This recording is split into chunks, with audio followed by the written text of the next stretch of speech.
We are back. What's up, Jews? I'm just kidding. What's up, guys? We're back.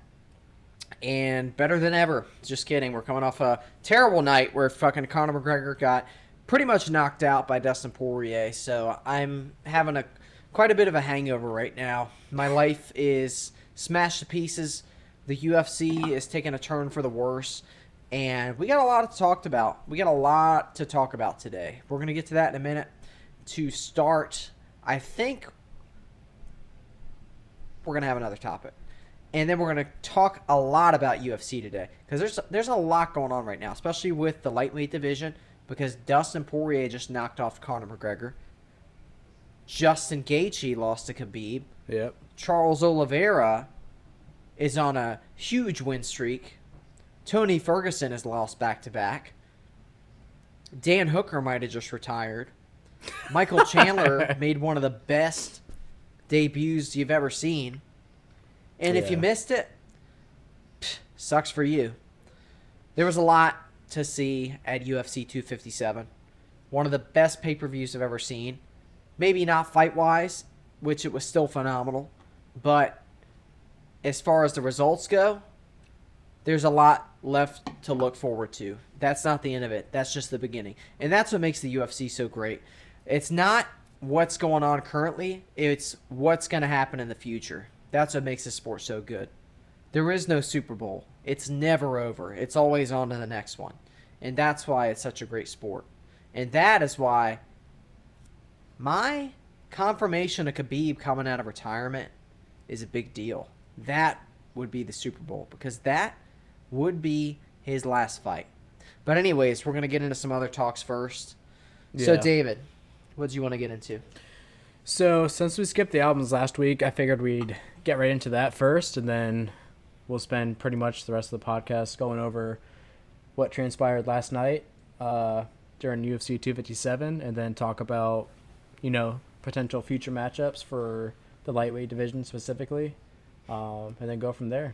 See what we talk about. Absolutely. There's a lot to talk about. So let's get into the albums first then. Let's kick it off. All right. So, the first one above me is Volumes. They are pretty solid deathcore. I guess they're kind of metalcore as well. Band from L.A. They're pretty... How would you describe them, Jack? Man. They are a very unique band, I would say. Yeah. Very melodic sound. Mm-hmm. Metal melodic sound. So, very instrumental. Yeah. Lots of different vibes you get from them. Lots of different sounds. It's never the same sound. Every song is different. Very emotionally driven. Yeah. And just a great band in general, I would say. They are not they're not your typical metal band nowadays where they just do the same shit. Every song sounds exactly the same.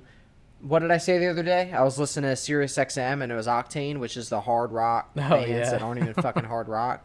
Yeah. And every song is exactly the same. It starts out slow. They have a very terrible verse.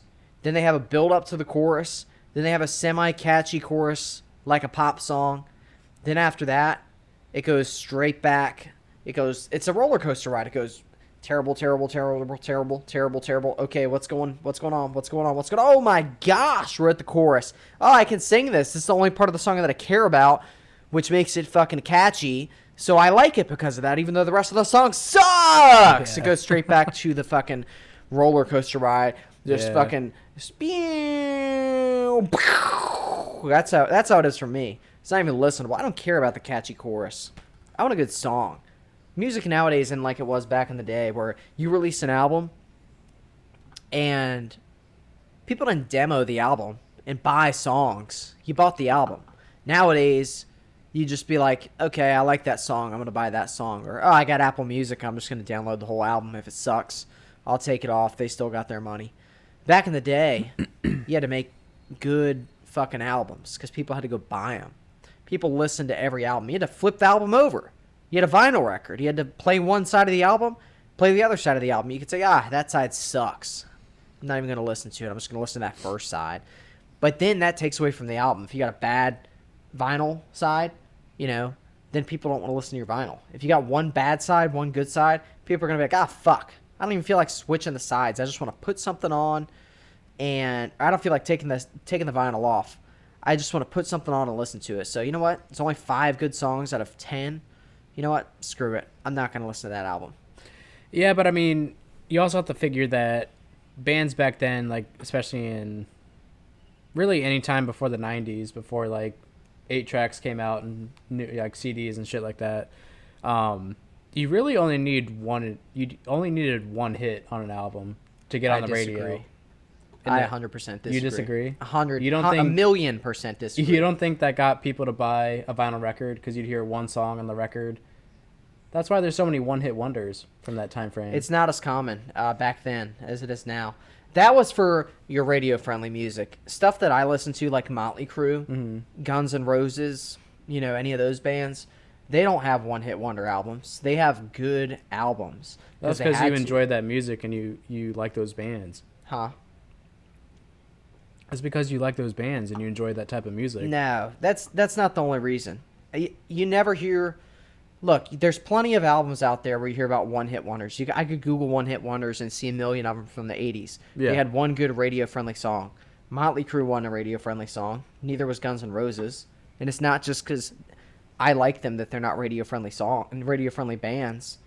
They just had good music. They had to make good music to get a following because the radios definitely didn't want to promote them. That's why Motley Crue sold their whole album, their first album. They sold 20,000 copies.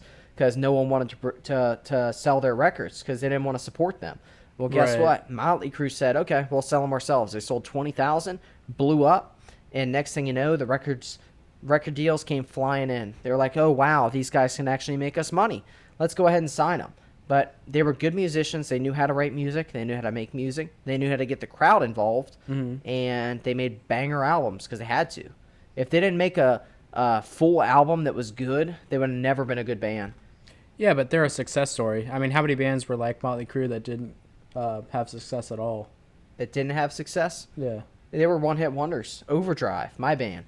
We had one good song. We had a couple good songs. Okay, but you we had one guys really good song. In the new age with digital music and shit like that, that's completely different. What I'm saying. Digital music, you can get away with it. Yeah. You can have a one song, and no one's going to give a shit about the rest of the album. You're going to be a great artist because that one song is just going to blow up.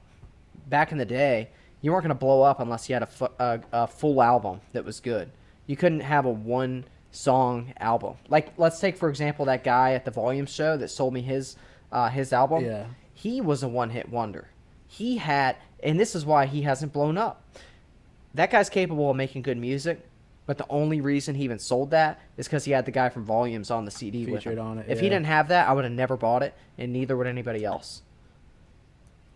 Yeah, that's a good point. But yeah, getting back to Volumes, this album it's called Different Animals, I think. It's their newest album. It's their first album so they had Gus Farias, who's one of the founders of the band, and Mike Terry, I think. He's been in a few other deathcore and metalcore bands. He's actually from Richmond, Virginia, which is pretty cool. Who is? Mike Terry. And which person is he in the band? He's the other singer. Oh, cool. Yeah. Okay. But yeah, so I don't get into the people in the bands nowadays because the bands now they don't stick around. They're always interchanging. They've got new people coming in and out of them. That's why I don't even bother to keep up with who's in a band. There's so many changing pieces. There's very few musicians now that they are the headline of the band, like the Eddie Van Halen's of Van Halen, the Axl Rose of Guns N' Roses. I mean, hell, his other musicians were phenomenal too, but he really stood out. But you just don't see that now. I mean, there's just a very few people you can name nowadays with bands that are standout artists. You could say Benjamin Burnley or Burley, whatever his name is, from Breaking Benjamin. He's a standout guy. He's a phenomenal musician. He writes great stuff, but Other than that, yeah, most of the bands for the most part, it's just they have this one sound and they try and recreate it, and they don't care who's doing it. They just interchange the band members continuously, so that's why I don't even bother to keep up with them nowadays. Yeah, I think Breaking Benjamin is a good example because I think, for the most part, I think most of the band members have left, and Yep. I mean, I'm sure there's still other They've come members. back, but Yeah. I think their newest album had, I can't remember if it was the whole original lineup or if it was the majority of the original lineup. Yeah. But yeah, that was one of the reasons it was such a big deal when it came out. But their newest Right. album was a major disappointment in my eyes. I let you listen to it and you thought the same. Yeah, I mean, of course there's a few songs that I enjoyed a lot, but It's not bad, but it's not your typical Breaking Benjamin. And anyone who disagrees with me, you're lying to yourself. yeah. Be real, come on. Yeah, because I mean, they had at least 2 or 3 albums you can listen to the entire thing I and think enjoy every single song. I could listen to every one of their entire albums up until they got to the one with the yellow. What's the name of the album? It was the one from 2014. Was it the one that had "I Will Not Bow"? It had Ashes of Eden on it, and it had what's the song you said? "I Will Not Bow." No. It was after that one. 2014. It was the yellow one with the rings on Yeah, I the think it front was cover. "Dark Before Dawn." That's or it. "Dawn I think Before that's Dark" or it. something. Yep. Dark Before Dawn. Yep. That isn't their newest album. No, they had the one last year with Red Cold River on it. Oh, yeah. The one you're with right. the yellow, it was actually a really good album. I'm not going to lie.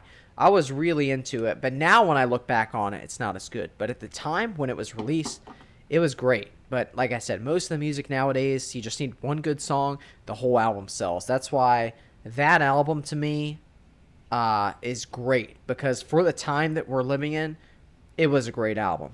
So I don't want to take that away. But if you compare it to their album from 15 years ago, it wasn't as good. But yeah, I actually completely forgot about Breaking Benjamin's newest album. I need to check it out and listen to it again to give it my full opinion. But yeah, back to what you said about how bands nowadays, they are consistently changing band members. Chelsea Grin is actually a perfect example of that. Yeah, Because they are too. now not a single original member is part of that band. Yep, they are a perfect example. Yeah. 'Cause And they're still great. They still put out amazing metal music. yeah, they But- do. Like I said, they try and emulate that same sound they had before. Yeah. They change a little bit, but they do, for the most part, try and keep that same sound. Yeah. You know, their albums are definitely not, the same quality, but Mm-hmm. the sound they make is very similar, I would say. Yeah, like if you listen to like their first EP and listen to their latest album now, it sounds like 2 completely different bands, and it is. But Their first album was the most different out of any of the albums True. they've put out. Yeah, That's I usually mean, the case with most with bands' any first band, album, yeah, though. they always grow. They always try to Yeah. have a little bit of a different sounds, but yeah, Yeah, Yeah, but Chelsea they're Grin, another they're a great prime band. example. But they've got the same bass sound. Like any song you listen to, you could be like, "Oh, that's Chelsea Grin," for the most part. yeah. If Like you're they into always that have type like the of music, slow if you're not, breakdowns, like dun dun dun dun dun dun Yeah. dun dun dun. Yep. That's always a Chelsea Grin sound. yep, they've always got these heavy riffs that are like, how would I describe it? It's almost like cinematic, like the way the guitars hit, the heaviness hits. Yeah, it's almost cinematic, like, but yeah. Yeah. They throw in some of their own like unique sounds too that aren't instruments. It's just like Is it synthesizers or I just don't know if they random do sounds? use synthesizer or not, to be honest. Yeah. But all right. Well, that all stemmed from the first fucking album. This next album is probably one of the most popular albums from the 90s. It's Nirvana's Nevermind album. I don't even think Nirvana's that great.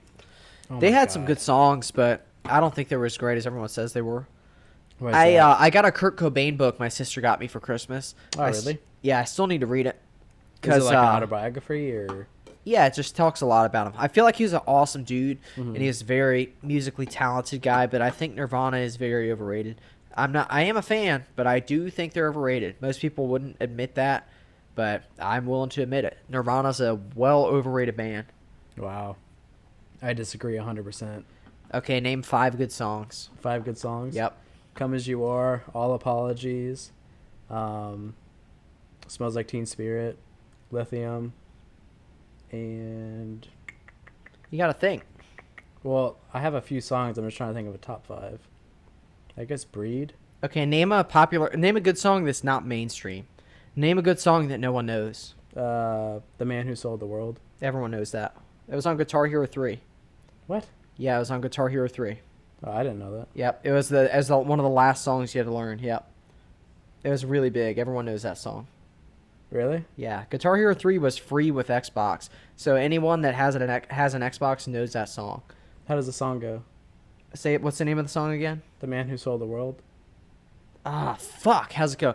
The man who sold the world. Something like that. It's something. I don't know the tone, but it's slower. It's a slower song. What's the same like guitar sound the entire song? Fuck, man. I actually, now that I think about it, I don't think it's an original Nirvana song. I don't think it is. I think it's a David Bowie song. The man who, what is it? Sold the World. Sold the world. Mm-hmm. I know the song. It's slower, and it's the man who sold the world, or whatever, something like that. Oh yeah, that's it. That's it. Yeah, it's a super. They play that on the radio. Everyone knows that song. They David. do? Yeah, I heard that song a million times growing up on the radio. Yeah. Oh wow. I think it is a David Bowie song, so I take that back. What about Something in the Way? Something in the Way? How's that one go? Something in the Way. Sounds terrible. Sounds awful. You'd have to hear it. Damn, what is everyone tone deaf? Song. I don't think it's That's on what this Kurt one. Cobain sounds like? Oh, it is on this one. It's the last song on this album. In Bloom. Is how many? Oh let me take a guess though. How many songs are on the album? Is it 12? This whole album is awesome. Is it 12 songs on the album? Yes. I guarantee the 11th song is terrible. Remember I said that the other day? On a Plane. What is it? What's the 11th song? On a Plane. Does it suck? It's actually, bad, isn't it? I'm not a fan of it. It's bad. I'm telling you. Every album, it's the 11th song is garbage. If it's 12 songs, if it's 11 songs, the 11th one's usually good, or it's an outro because it's a short record. There's a difference between an EP and a record. A record's got to be, what is it, like 9 songs or something? An EP can be anything less than that. There's a difference. It's like once it gets to like 7 or 8, that's like the cutoff, I think. Nice. Thanks. I'm gonna fart in your face for this podcast, by the way. No, I'm gonna do it on purpose. Yeah, we gotta do it for the views. Beat your ass on live camera if you start doing that. Dude, we gotta do it for the views. You can't be mad at me. But yeah, On a Plane. I think that's actually a song that a lot of people know because it's on the Unplugged album. I thought you were about to say it's on Guitar Hero. I was about to say, what the fuck? No. You knew that was on there, but not the song that's radio friendly. Yeah, I didn't know The Man Who Sold the World was on Guitar Hero, but now I wonder if it is actually on Guitar Hero. Is it the Nirvana cover or is it the David Bowie song? It's the Nirvana. It's the Nirvana. It is Nirvana. Yeah, Nirvana's one is way more popular. That's why when you said that, I was like, what? What do you mean that's a non-popular song? Everyone I had no knows idea because I've only heard it acoustic. You even had to think, oh wait, is that even a Nirvana song? Because it's that popular. Yeah. Just to put it into perspective. Okay. It's a pretty popular song. Well, I don't think I've heard the David Bowie song. I know I haven't. I hate David Bowie. He sucks too. He was, and everyone's going to hate me for that because he died, but I don't give a shit if he died or not. I hated his music before. I hate it now. I don't care. Yeah. Well, getting back to what you said about Nirvana, my dad, he said in the 90s he always thought Nirvana was overrated, so he didn't really listen to him much. Dude. But and he's got a great taste in music. Your dad does. After he passed, he listened to Nirvana more and he enjoyed it more after his death. I like Nirvana, but like I said, I think they're overrated, and I think your dad would still agree with me with that. He probably would. Definitely overrated. The thing I really pisses me off, I could definitely agree that they may be overplayed still as well. I don't hear them at all anymore. Unfortunately, I wish I did hear them on the radio, but now I got to hear the stupid bullshit they consider alternative rock that has zero rock influence in it at all, and I have to watch these people, I want to call them kids, but unfortunately they're my age, walk around with Nirvana shirts, and they can't even name a single Nirvana song. They don't even know who Kurt Cobain is, and they're having these cut-off T-shirts showing their fucking nipple piercings and their fucking belly button piercings and their unshaved armpits because they stand for women's rights. And it's fucking disgusting. I hate it. Yeah. I fucking hate it. People do the same thing with Slayer. Yeah, well, Slayer... Thrasher The brand Thrasher. That's Yeah. big. Slayer, I haven't seen many shirts of lately. I feel like people were wearing them No, for it's a while. not as common, but I can think of one video that went viral a while ago. It's probably like a year or two ago, of this dude wearing a Slayer shirt, and this guy came up to him and was like, "Oh, you're a big metal fan?" He's like, "No, not really."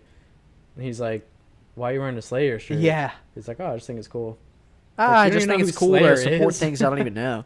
Yeah. I'm gonna wear a shirt that says I smoke meth Yeah. just because I think it's cool. Like, that makes no fucking sense. Take Didn't the that happen damn on Step shirt off. Brothers? Huh? Isn't that one of the pranks they pulled on each other Who? in Step Brothers? Oh, and I don't Brennan. know. They wrote on one of the fuck, who did it? I think Brennan wrote on Dale's shirt Dale wrote on Brennan's shirt. I think he's you're like, right. "I heart crystal meth" or something like that. Damn, dude. I was about to say we should make that a merch drop. We got some really cool ideas for merch, but I don't know how many people we'd have buy them. Yeah. But that would be a great idea. A shirt that says I love meth. And then when people like see it, like, what's the difference between me wearing that shirt and someone wearing a Nirvana shirt that's never listened to Nirvana? There's People are no gonna be like, difference. "Wait, you love meth?" Like, "Oh no, not at all." I actually don't. I've tried it. I hate it, but I'm just gonna wear the shirt anyways.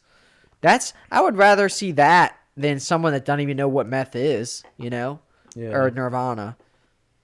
I haven't True done that. meth, by the way. Well, I love Nirvana. And I don't have a Nirvana shirt, so Yeah, I never have, but I'll tell you what though. Overdrive, one of my favorite songs we played, was Yeah. our "Smells Like Teen Spirit" cover. I fucking love that. That was Really? one of the I always thought your Metallica covers were really good. Yeah, they were pretty good. But I love doing our Nirvana covers, man. Yeah. There's something about it, dude. It's just screaming into the mic, yelling into the mic. When Overdrive first started, the first song we ever had, it went like this. I wrote the lyrics to it. We met in Brody's basement. It was like 8th grade. I think it was like before school even started. It was really early. And we were super young. And we were like, yeah, we're going to start playing music. We got in Brody's basement. We started playing. And we were like, okay, let's put something together. I had these shitty ass lyrics written up. We started putting them together. They started playing. And I was like, we're Overdrive. We'll come to rock. You can't stop us, so suck a cock. That was Overdrive's first lyrics they ever had. That's hilarious. And I remember Brody's parents, they opened the basement door too, and they said, "You guys sound good down there. Like Great right job." after you said that line. And I was thinking, I'm singing about sucking cocks over here. They probably didn't even know. It was hilarious. That's awesome. Yeah. Well, shout out to Brody if you're watching this, bud. Yep. You guys definitely had a good band. But all right, let's move on to this last A lot of album. fun. This is should be recognized by everyone watching this podcast and in the world. Juice WRLD's last Oh, album. yeah. I can't see it, but yeah. Big album. Post-death. But literally the entire album is a banger. Yeah. Yep. That's I feel like artists sort of get slighted too by their record labels. How did this guy put out his best album after he died? Right. Someone answered me that question. Yeah, and people always talked about how, well, not, I shouldn't say they always talked about, but they talk about even, they have like a couple like short intermission type songs on this album where it's like other people talking about Juice WRLD and how he would go into the studio and just like, he's just like, all right, give me a 5 beat, minutes. and he would just freestyle nonstop. Yep. And just be like, all right, give me another beat, and he would just do his thing. Yeah, talented then- guy. Very good musical flow. Yeah. And the guys recording him would be like, literally any of these could be a hit. Best rapper of his generation, I would say. Yeah, I mean, absolutely. some people are going to argue with that, but I think musically the guy was talented. He just Mm-hmm. he understood music, and he understood the flow of it and the lyric side of it. He just had great rhythm. It's unmatched. Yeah. And very listenable, whether you like rap or not. He's very listenable. Absolutely. I mean, take me for example. I mean, you know me. I don't listen to rap like ever. But I'm probably one of the biggest Juice WRLD fans. Like, Yeah. I listen to him all the fucking time. Yeah, his Just music because never like gets he old. has so much fucking heart in his lyrics, and he puts out great songs. And like you said, how did he put out his, arguably his best album after his death? And it's probably because the people on the record labels or whoever were holding him back. And Yep. maybe They're not just like, wanting you to know put his what? best stuff out there. They're like, no. That's the shitty thing about record labels. They control the artists. They're Yep. like, okay, This song, we're not gonna put it on the album, okay? We're gonna do this song instead. He's got no control over it because he signed this deal with his record company. And then after he died, they're like, shit. If we put an album out now, we got a ton of money we can make off it because he just died. So they're like, okay, let's do his unreleased stuff and we'll just put it out on an album. They do it to make money off it, and guess what? It's his best work. Now imagine if he was doing that stuff his whole fucking 3 years of making music or whatever it was. I mean, dude, like, could you imagine? He's already massive where he's at now, but could you imagine if he just put out that quality stuff his whole career? I'm not saying his other stuff was bad because it was still phenomenal. Yeah. But, man, what an album that was. It was like 22 songs, 23 songs, all killer bangers. Oh, my bad, Copper. He's like, what the fuck are you doing? He jumped awake. Yeah. He like, went, Jesus Christ. What the fuck, dude? I'm half asleep over here. What are you doing? Have some respect. Look at him now. He's like, I got to get comfortable again now. It's like, you fucking cocksucker. You come into my home. He's half asleep. He's got the only thing working on his body right now is his brain. His body is not working at all. He's fucking half asleep, and his brain, he's just thinking, fuck you. Yep. I fucking hate you, dude. All right. Well, I want to make one more note about these albums, and then we'll get back into UFC. There is actually an underlying theme that I realized after last week's podcast between these 3 albums, and I want to see if you can pick it out. An underlying theme? Yeah. Between the albums? Mm-hmm. Well, the bands, mostly. The bands. There's only 2 bands. Okay. The 3 artists above our heads. Well, you got to give me some kind of hint. It's just one theme. Something they all have in common. What do all 3 of these? They've all died? Yes, they've all had a major death involved. So obviously Juice WRLD died over a year ago now, not long after his 21st birthday. Really Which he unfortunate. predicted on a song. Huh? Which he said he was going to do on a song. He kind of said, he was kind of just pointing out that the big artists were starting to die off at 21 and not even making it to the 27 club yet. We ain't making it past 21. Yeah. I've been going through paranoia, so I always gotta keep a gun. Yeah, that's where we living now. Yeah, hold up, just hear me out. Damn, yeah, we can go all day about that. But yeah. All legends seem to die out. What the fuck is this about? Okay. Yeah, his death, I mean, it could be deemed an accident. It could be deemed a suicide. I really just think he was kind of trying to get rid of drugs for security or whoever came to arrest him, but whatever. He could have bailed himself out anyways, I'm sure. Donald Trump would have done it if he didn't. What? Donald Trump would have pardoned him anyways. He just said, this guy's a fuck. Yeah, Trump did do that. But yeah, and then obviously everyone knows Kurt Cobain killed himself. There are some people out there who think maybe he was killed by his I haven't looked girlfriend into it enough. Huh? I haven't looked into it enough. Yeah, what a death, though. Damn. Yeah, it's cool. Shooting yourself with a shotgun, that's fucking brutal. That's one of the coolest deaths ever. It's one of the coolest things I've ever heard. Like, what a fucking way to go. Shoot yourself in the head with a shotgun.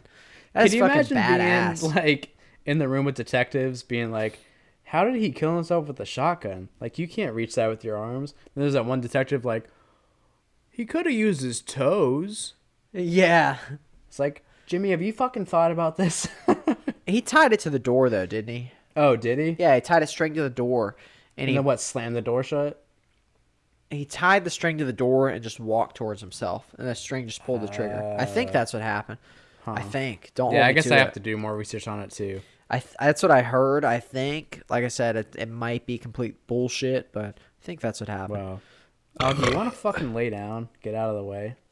He's Jesus. Good. He's good. By the way, all this little talk, we're talking about his dogs. I think our normal viewers know that by now. Yeah. But yeah, anyway, Juice WRLD obviously died recently.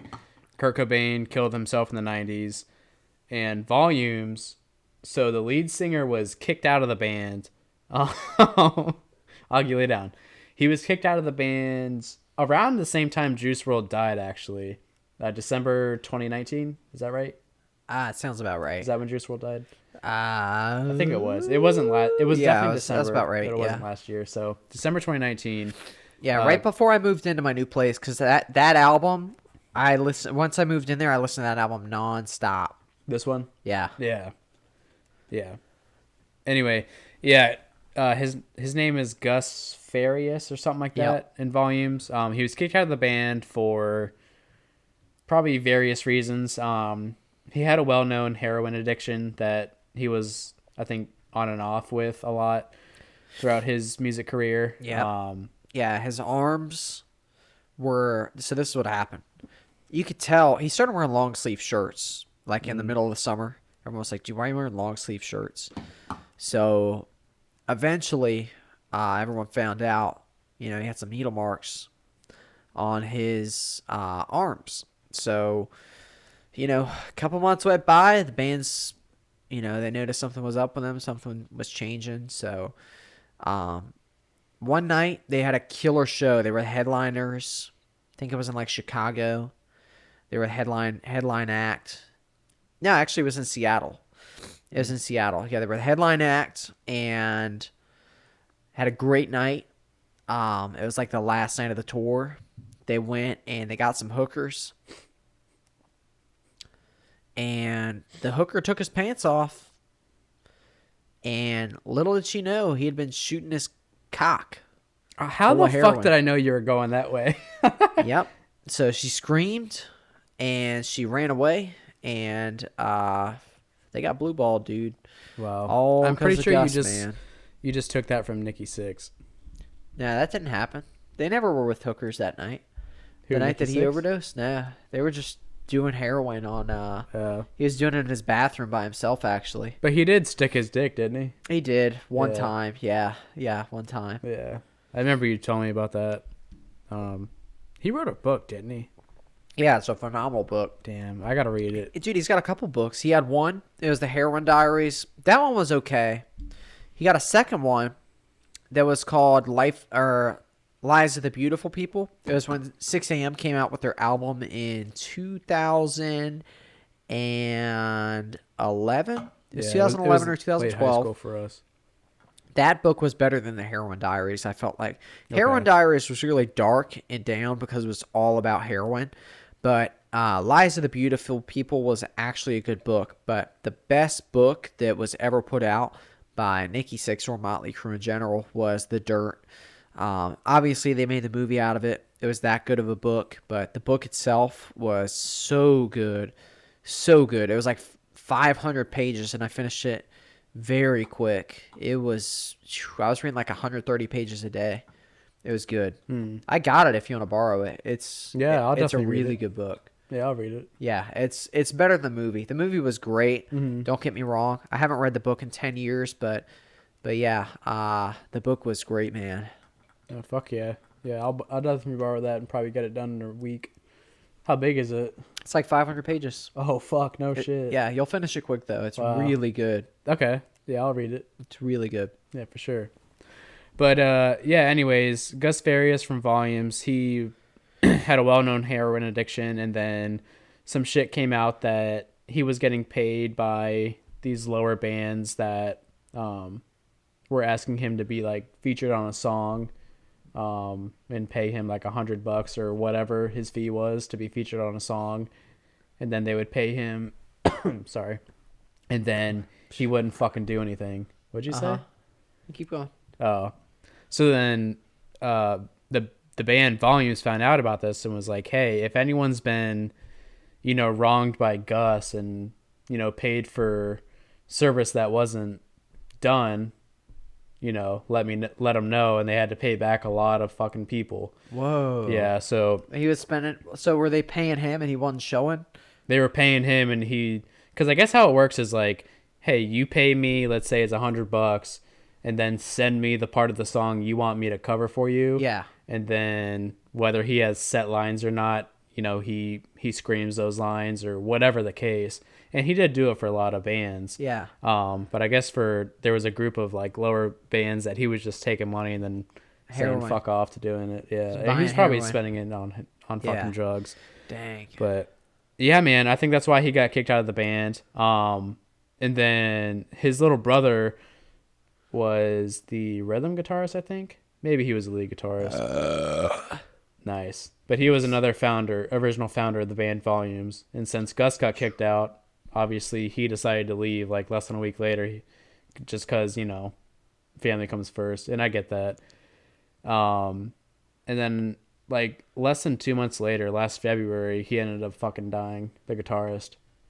And they didn't say the reason, so I don't know if he had any dealings with heroin like Gus did. His name is Diego. But a name like Diego, yeah, you know he's going down some bad roads. Diego Farias, or however you pronounce their last name. But yeah, the fact I actually tried to look it up the other day, and I still can't find out like how he died. So the fact that information wasn't released tells me it was either something related to drugs, maybe a suicide. Gay thing. They just don't want to get it out of the closet, What? Could have been like a gay thing. How? What gay thing could be related to death? I don't know, dude. Like maybe the family just don't want people to know, dude. Like maybe like he broke his neck trying to give himself a blowjob. Mate, could have been that too. I don't know, man. Like the whole Kanye thing with Jeffree Star. Like could have been a gay thing, man. He could have just had a little side dude, and you never know, man. You can't rule everything out.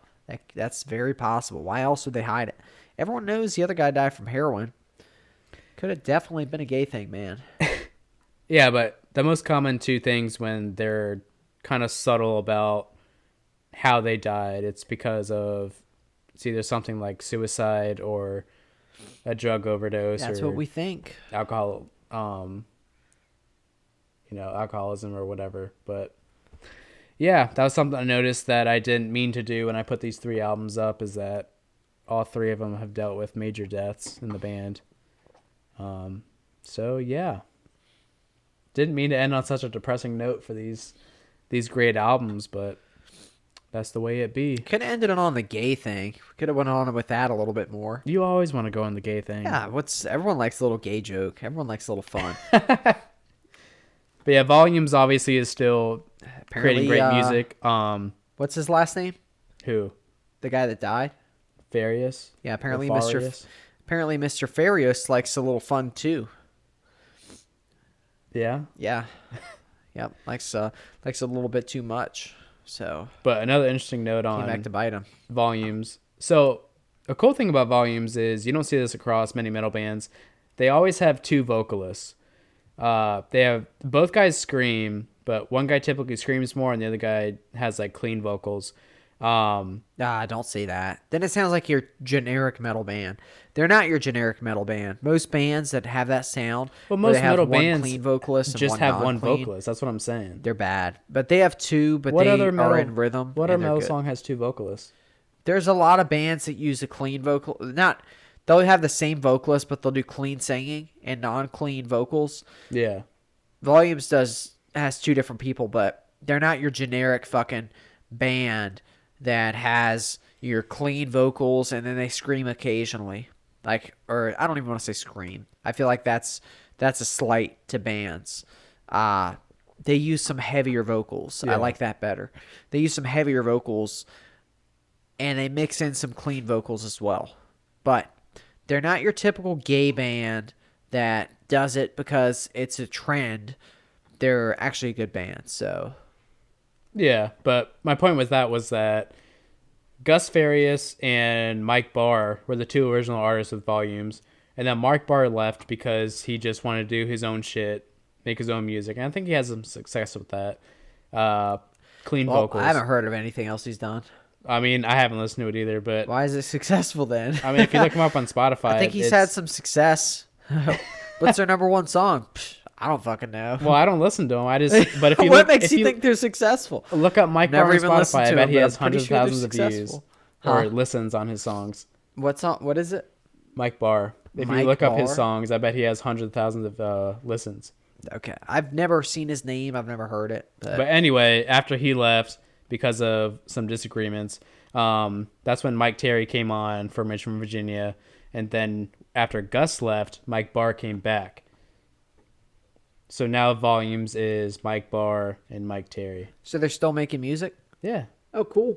Yeah, they had have you heard like Holy Water or any of the That was after the deaths? Mm-hmm. Oh, I didn't know That's that. with the new with the old vocalist coming back and with Mike Terry still there. Wow, I didn't know that. That's good news. Well, yeah, Mike Barr is a good vocalist. He's really good.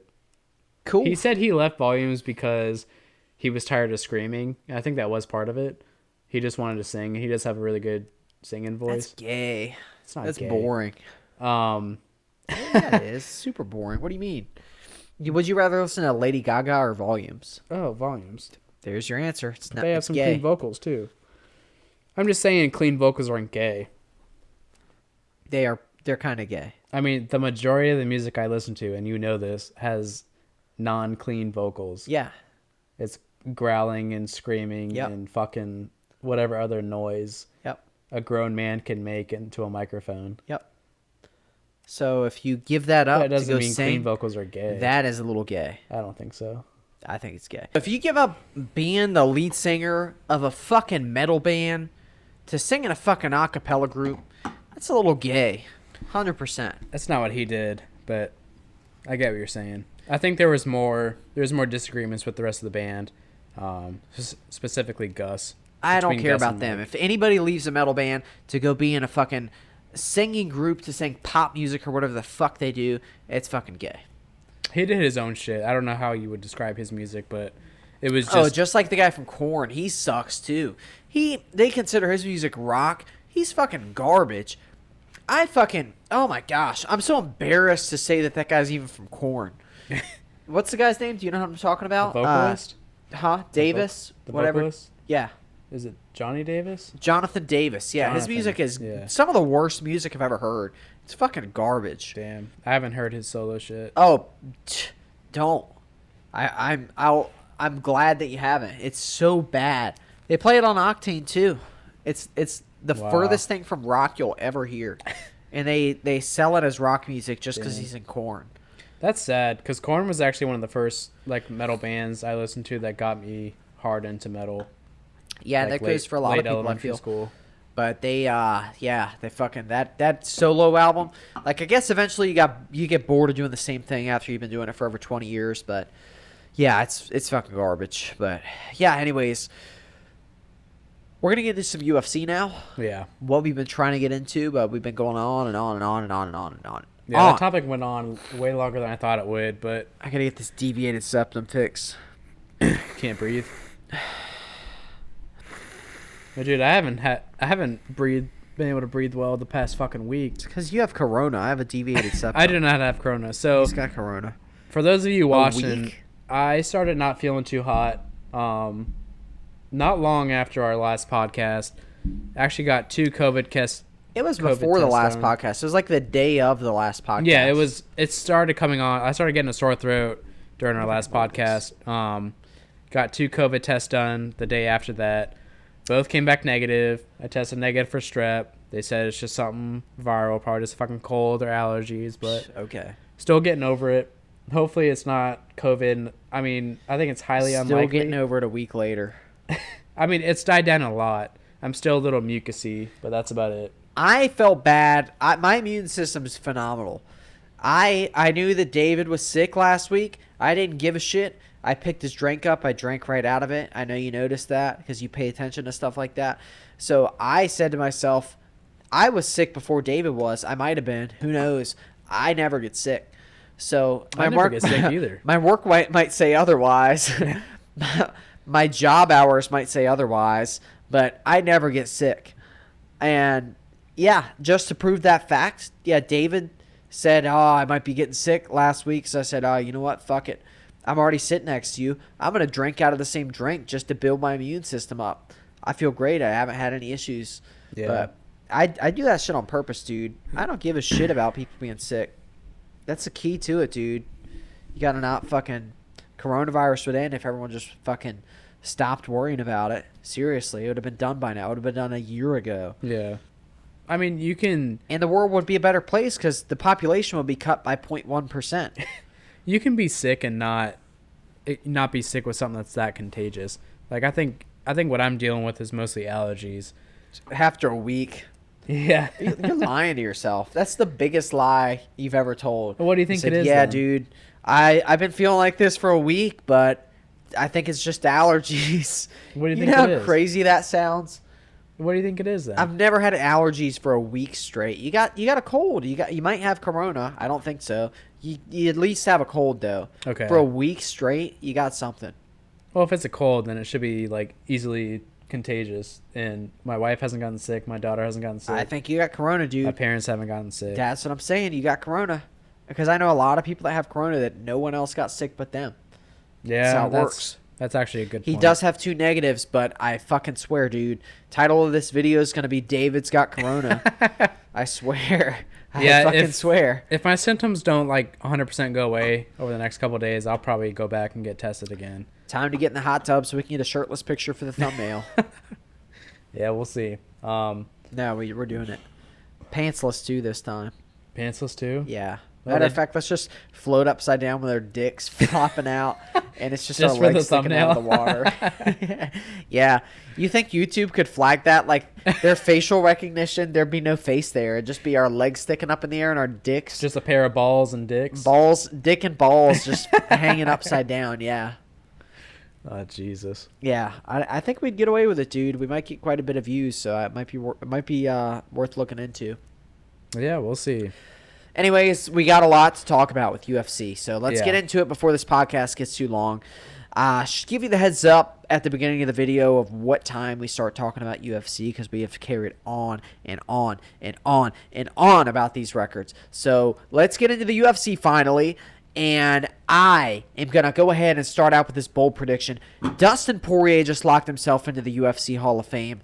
That is a fact. He beat Conor McGregor. He's 6-1 in his last 7 fights. He beat Justin Gaethje. He beat Conor McGregor. His only loss is to Khabib, and he's got a ton of other wins in there too. He's got Dan Hooker and a ton of other guys. This guy is for sure in the UFC Hall of Fame. I think he said 27 or 28 fights, he said. And he's just a fucking dog. Exactly what he said to Daniel Cormier after the fight last night. I'm a fucking dog. That's exactly what Dustin Poirier is. The reason that he beat Conor last night, it's not because he's got stronger hands. It's not because he's a more technical boxer. It's not because he's got the best footwork. It's because Dustin Poirier has the best strike defense in the division. For sure. This guy knows... What's it called? Brush the hair back. Of his blocks? He does it better than anyone. He's always brushing the hair back. And there's a reason he's got one of the best haircuts in the UFC. It's because that's what he does, man. He's always fucking putting those hands up. Conor caught him with that sloppy-ass uppercut, and I think it was the end of the first round, I believe. When he stepped to the side and threw the uppercut. He threw straight, stepped to the side, that was boom, first hit him round. with a sloppy-ass uppercut or hook, whatever you want to call it. And it definitely caught Poirier. But you know what he did? He didn't get stunned. He did get stunned. But in his mind, he knew he got rocked. And it's not time to get scared. It's not time to get nervous. I'm going to fight. I'm going to get hit. I'm going to get hurt. It's time for me to step up to the plate. And it's time for me to show this guy who's boss. He went straight to what he does best. He started blocking shots. And he started throwing back. And then they came out in the second round.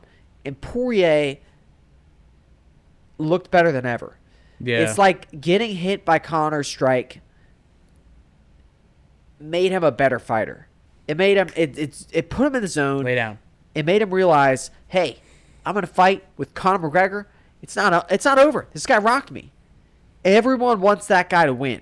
I'm Dustin Poirier. No one hates me, but everyone loves Conor McGregor. I'm still in this thing, baby. I got something to prove. Yeah. He went straight to his basics. He started brushing his hair back, throwing the hands up, blocking, throws another leg kick. He came back and won. He is definitely a UFC Hall of Famer, for sure, after that night. Yeah, I mean, you said it early on. Like, if you look at just the list of names he's beaten, like, obviously McGregor's on the top of that list now. Eddie Alvarez. He's beaten Eddie Alvarez. He's beaten Max Holloway. He's beaten Justin Gaethje. He's beaten Dan Hooker. I mean, these are all top-notch guys. If Khabib is done, he's the champ. Yeah. Dustin Poirier should not have to fight for the championship. He is the champion. What else does he have to prove? Does he have to beat Michael Chandler? Does he have to beat Charles Oliveira? I don't think that's fair. These guys haven't beat McGregor's. They haven't beaten Dustin. They haven't beaten Justin Gaethje. They just got there.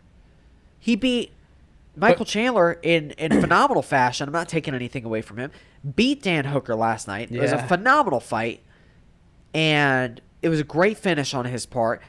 One of the best debuts, probably the best debut you could ask for. To beat the number 6 guy in your first fight and to knock him out like that because the guy was scared of your right hand and he's got the reach advantage. It was phenomenal.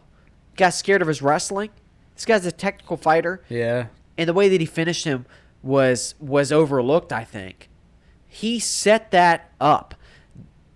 Dan Hooker was looking for that right hand the whole time. He was thinking Michael Chandler's right hand is going to hit me, and he's going to shoot for a takedown, and he's going to get me up against the cage. So he starts circling to his right, Michael Chandler's left the whole time, not expecting him to throw a left. Michael Chandler is throwing the right. He's not landing it. Occasionally, he glanced him. He was getting pissy, too, with all Michael that Chandler was movement. getting pissed. Yeah.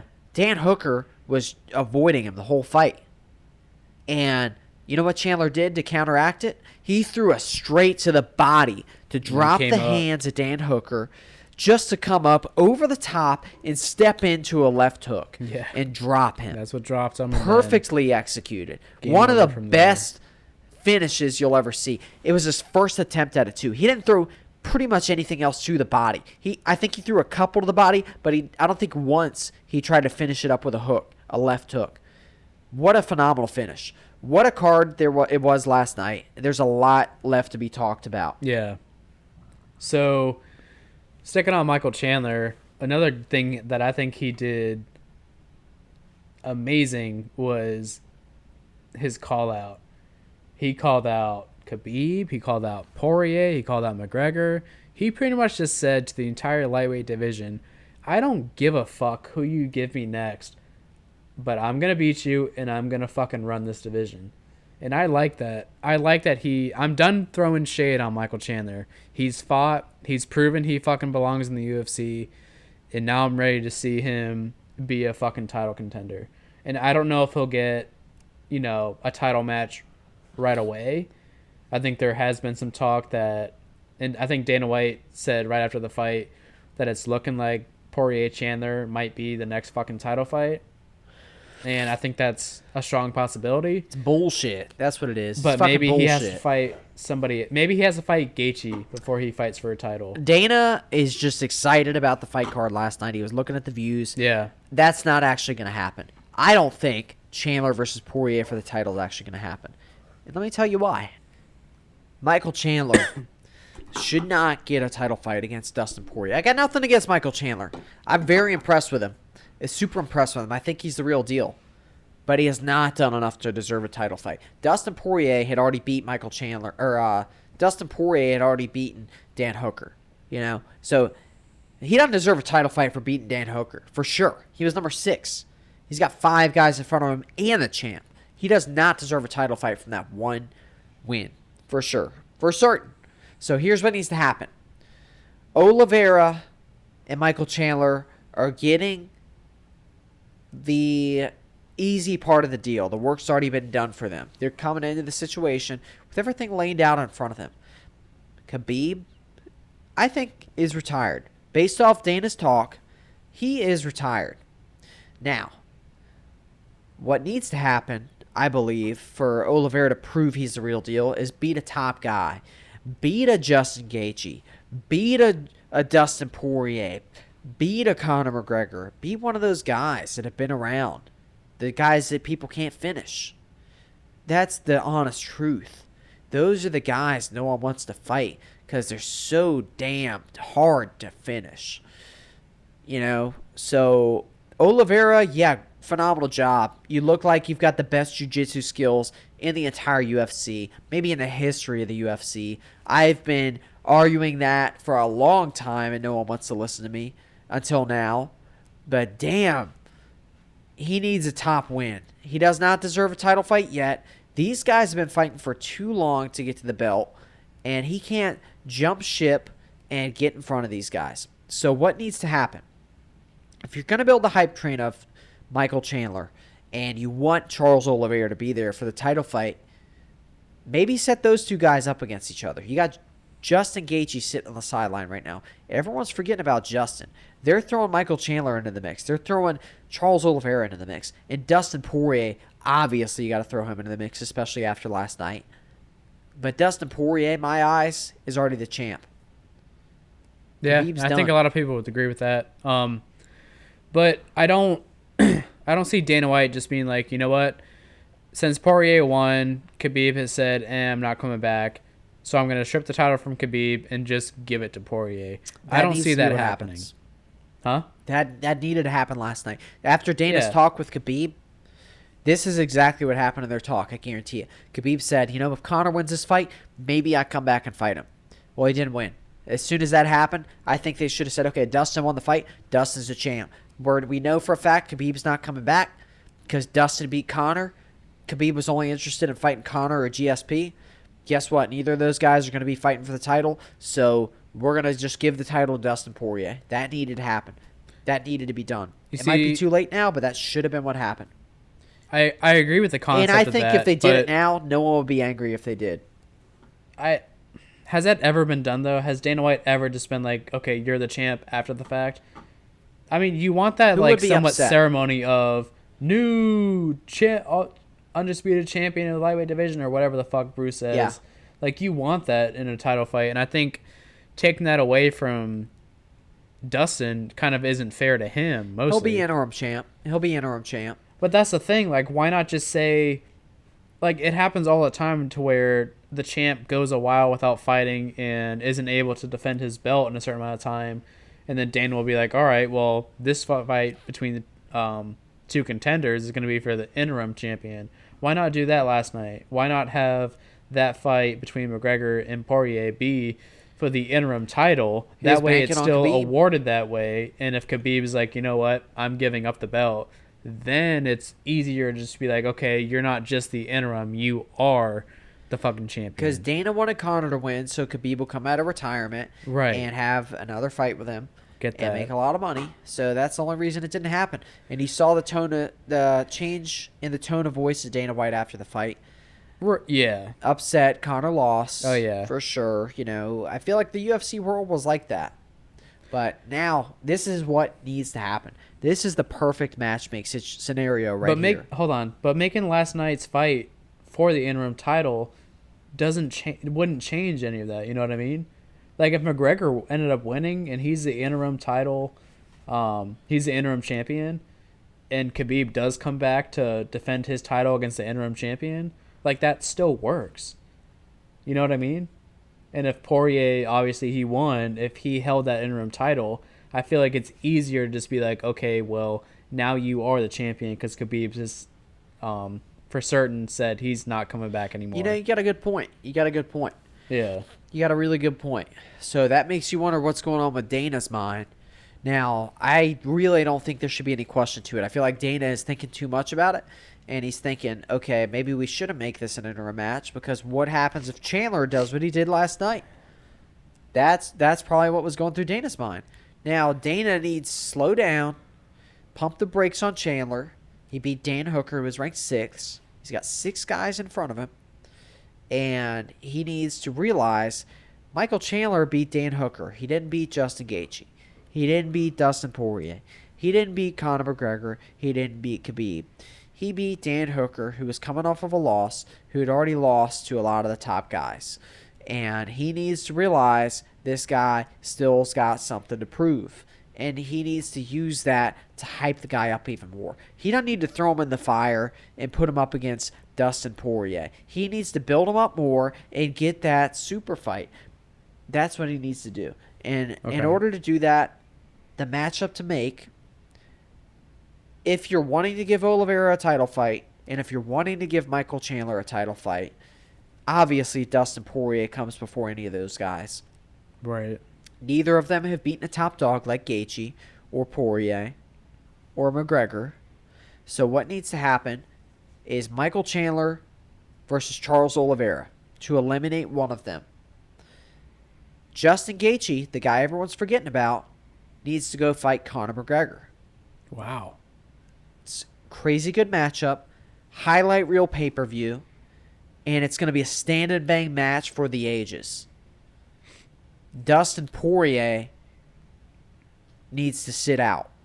He needs to sit on the sideline. For one of them to come out and fight him for the title. Yep. Winner of Chandler versus Oliveira is going to fight Dustin Poirier for the title. And the winner of McGregor versus Gaethje is next man up. Wow. Okay. That's what needs to happen. That's fair. So what I was initially projecting based on what Dana White said was that Poirier-Chandler would be the next matchup for the title.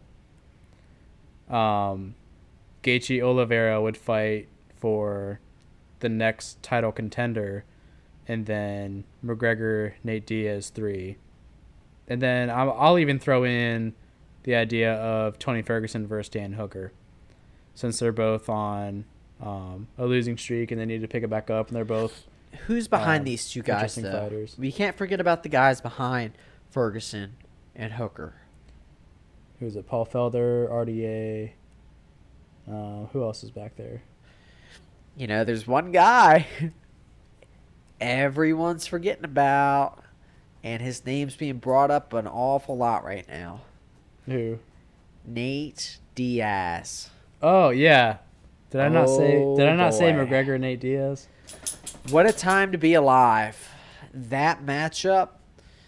You know, I'm going to throw this out there before I reset the camera. Dana said last night, usually if a matchup's 1-1, there's a third matchup. Right. You think that might have been a hint at something else? McGregor Maybe Nate not. Diaz? Maybe not McGregor versus Poirier, but McGregor versus Diaz. Yeah. It's a very real possibility now. There's, like Ariel Helwani said, there's no better time than right now. I think it's a very good point. I mean, Nate Diaz was just removed from the rankings. McGregor just lost and is arguably out of the top 5 right now. So why not? It would be great for both fighters. Yep. If Nate Diaz wins, it's huge. He's right back in the mix. And Nate if McGregor never was wins, a top 5 he's guy. Right back in there too. He's already fought McGregor twice. Yeah. And he never was a top 5 guy before. Yeah. What's the difference now? There isn't one. It's a money fight. Both guys are coming off of losses. Yeah. Neither guys are going to fight for the belt unless you put McGregor up versus Gaethje, which I think is a great idea. Yeah. If it doesn't happen, the only other possible scenario I see is McGregor versus Diaz. It's the only real thing I see. Yeah. I agree with that. I think that's going to be the best matchup for McGregor next. I really don't see him facing anyone else. So it'll close out that trilogy. It's the fight Nate Diaz wants. I think we've talked about it before. He's one of those fighters where a title's not really as important to him. He's more looking for the big fight, big money fight. I think he wants a title right now. You think McGregor. Nate Diaz does now? I think he wants a title before he's done. Really? Yep. I think he wants that title back, and I think he wants to go out on top. Wow. I don't think McGregor wants to go out as a 10th ranked guy. No. McGregor No. I'm talking about Nate Diaz. Nate Diaz? I don't think Nate Diaz cares. Doesn't care as much about the belt. Yeah. McGregor absolutely does. But a fight against Nate Diaz would validate him, right back into the top 5 and throw him right back into title contention. Yep. And it would close out the trilogy with Nate Diaz, as has been talked about ever since the end of their second fight. Yep. It's been a long time coming. Yeah. Hell yeah. All right. So, anyways, to review the fight last night, though. So, what exactly happened with McGregor versus Dustin Poirier? Well, there's a good explanation for it. So, let's get into it. So, Dustin Poirier really had a good technique to beat McGregor. He said McGregor fights wide stance, which is 100% accurate. Yep. And he was going to kick him in the leg and take his calf out. Because a lot of guys' calves are exposed, and the calf has nowhere for the blood to go after you kick it, unlike a thigh where it can spread out. So the calf really sucks to get kicked in. So Dustin decided to take his leg out, which eventually led to the victory. Yeah. But leading up to that, what would you say happened? Well, I mean, anyone that watched the fight, I don't think would argue that McGregor overall won the first round. Absolutely. He was landing more strikes on Poirier. He stunned Poirier at least once or twice. Didn't knock him down or anything, but he looked like he was, typical McGregor coming out throwing on his game, and he landed more strikes than Poirier. But what I think a lot of people overlooked after that first round was that Poirier actually did the most damage because he was really focused on throwing those low leg kicks. And has there been a fight for McGregor where he's taken that many leg kicks before? Nope. Because I think it's been kind of a newer technique the last few years, right? Yeah, MMA. leg kicks have been picking up. Yeah, every year. Justin Gaethje's the king of them, though. That's why if you do the McGregor versus the Gaethje matchup, I got a bad feeling about it. Yeah, that could be tricky. But yeah, I think that's what led to McGregor's downfall. Poirier had a really smart game plan. He knew that McGregor has only had one fight in the UFC in the past almost 3 years, I think, and hasn't really had an experience with those low leg kicks. So that's what he was focusing on, and he took his shots. And he's sorry, I hear a dog toy upstairs. He definitely built up his chin strength and was able to withstand the storm that McGregor threw him in the first round. And a lot of people did say that if Poirier was able to get through the first round against McGregor, he had a pretty solid chance. And turns out he only needed one extra round. But in that second round, McGregor was still able to land some shots. But you could just tell that's when Poirier really got in the zone. McGregor slowed down just enough because of his injured leg that Poirier was dodging a lot of strikes. He was throwing back. And then once Poirier caught McGregor once and stunned him against the cage, that's when he just unleashed fury and just went nuts. And, that's what happened to McGregor. He got the first TKO against him in his career, and it was a wrap. Poirier won. It was a really smart game plan by Poirier. But another thing I thought of after the fight was, their first matchup in 2014, they were both young fighters. They both had, McGregor, always had that cocky attitude in the UFC. Poirier, I think, was still known as a nice guy back then, but even he got really heated in the pre-fight against McGregor. And McGregor, obviously, everyone knows, knocked him out within the first minute and a half. So, I think the trash talk is real, too. I think his trash talk helped him succeed. Absolutely. And I feel like it might have hurt him in this fight. Yeah, that's what I was going to get into. The one thing I think Conor could have done different, too, and you heard me saying it during the fight, he didn't throw any high kicks at all. Yeah, he didn't. And I think that really would have opened things up for him. If he threw one high kick, if he finished the combo with a high kick, that's what I was expecting. I was expecting McGregor to come out and use a lot of kickboxing technique and not just boxing. But that's not what he did. He came out and he threw his hands, and I was expecting a lot of the kicks in the unorthodox styles, like the old McGregor we were used to seeing. Yeah, he is.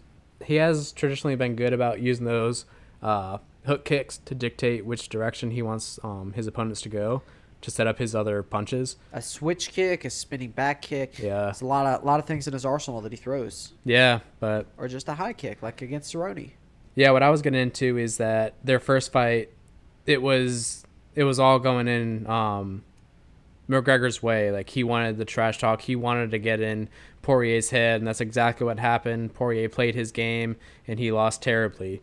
This time around, it was really cool to see them had that respect for each other before the fight, and even I wasn't into it during the fight. I liked it, but I understand. But I think that's another reason why Poirier won is the first fight they played McGregor's game, and this time they played Poirier's nice guy, respect the fight game. You got a good point. Yeah. And Dustin even said after the game, I'm not as into this as I once was. But Really? this dude's just a good fighter, man. He's just a good fighter. Yeah. He knows how to fight. He's been doing it long enough. The guy deserves to be the champ. If his heart's not in it and he beats McGregor like that, dude, give the guy the belt, man. Just give it to him. He deserves it. Yeah. Yeah, I definitely believe he deserves the belt. Anything... Dustin Poirier's next fight shouldn't be less than anything worth... Jesus, I'm saying this awfully. His next fight has to be for the title if he doesn't have it already. I'll just leave it at that. Yeah, he props to Dustin Poirier. Congratulations. I don't use the word congratulations a lot, but congratulations, Dustin Poirier. That was phenomenal. That was one of the biggest upsets there's ever going to be in the sport. Even though us real MMA guys know that it wasn't much of an upset, there was a lot riding on that fight, and it's a big popularity fight. A lot of viewers, and everyone that tuned in for the most part was expecting a McGregor win. So for Dustin to step up under that pressure and win in the way that he did, congratulations, Dustin Poirier. Yeah, that was one of the best moments there's going to be in the UFC for a while. Yeah. Yeah, I think I was one of the few people that actually picked Poirier to win, and that was more of I hope Poirier wins, not I think he's definitely going to win type of thing. Yeah, I think everyone saw it could go either way. Yeah. I don't think everyone, I wanted McGregor to win. I wanted him to win. Right. I didn't say he was going to win. I just wanted him to win because I wanted him to fight Khabib and beat Khabib. Well, actually, I don't even know. If he beat Khabib, I would feel kind of bad for Khabib. I kind of got to think for Khabib too. But, I just wanted to see that matchup again. Right. But Poirier winning, it's well earned. The guy's a dog, like he said. And congratulations, Dustin Poirier. That was just awesome. That was just one of the coolest things I've seen in sports in a while. Yeah, absolutely. You definitely deserve the win, and you deserve the title. So hopefully you get nothing short of a title fight next time. But also congratulations to Michael Chandler. Yes. So there's a lot left on the line for the lightweight division, but there's a lot going on in the UFC, to look forward to right now. Yeah. You got Francis Ngannou coming up. You got Volkanovski versus Brian Ortega coming up. Yeah, same card, March 27th. Both fights are confirmed and a done deal. You got Izzy going for Jan. Yep. You got March John 6th. Jones coming up to heavyweight, looking to beat probably the winner of Francis Ngannou versus Stipe Miocic, and that is going to be probably the biggest fight of the year. I'm calling it right now. That is going to be the most buys in the year on a pay-per-view. If they stack the rest of the card, everything's going to line up. That's going to be the biggest card in UFC history. John Jones versus Francis Ngannou or Miocic, it's done deal. That's going to be a monster card. So you think John Jones fights the winner of that fight regardless? That's what Dana said. Oh, really? That's happening, yes. Sweet. That's That'll going to be a sick. monster fight, and I am ready to see what John Jones can do in heavyweight. I've been a John Jones fan for the longest time, and I'm not going to lie, he hasn't looked the same as the last few fights, but I'm excited to see him go to heavyweight. He is skilled, he's a phenomenal fighter, and I am ready to see him lay it all on the line in the heavyweight division and hopefully get the title. Yeah. Yeah, hopefully it was just, inactivity and the lower weight holding him back a little bit in his last couple of fights. But, yeah, I'm looking to see him in his true prime at heavyweight. I think that'll happen. So there's a lot to look forward to. So let us know in the comment what you're most looking forward to right now in 2021 coming up. Is it John Jones fighting for the heavyweight belt? Is it Khabib coming out of retirement? Is it Conor going to fight Nate Diaz? Is it the rise of Michael Chandler or Charles Oliveira? Or maybe the reign of Dustin Poirier starting? What are you most looking forward to in 2021?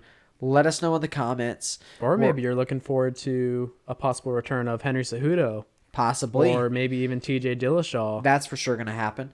So there's a lot to look forward to in 2021. And I don't know where to start. What am I most excited about? It's a good question. But we are possibly looking to start doing some live streams during the UFC pay-per-views. So if you would like us to start, let us know in the comment section, and we will be more than happy to honor your requests. So a lot of UFC stuff going on. A lot to be excited about. Hell yeah. That's going to be our wrap-up point. So we're going to leave it at that. Let us know in the comments what you would like us to do. But I'm so hyped up right now after this talk. Me and David are about to throw down right here in the basement. Fuck yeah. I mean, I lost my shit last night when Dustin Poirier won, and Screaming. I'm ready to do the same. Screaming. I shit my pants as soon as Connor lost. Oh, yeah. So thank Fucking goodness hype. I brought... Thank goodness I was wearing underwear today. Most nights I'm not. So, but that's going to do it for us.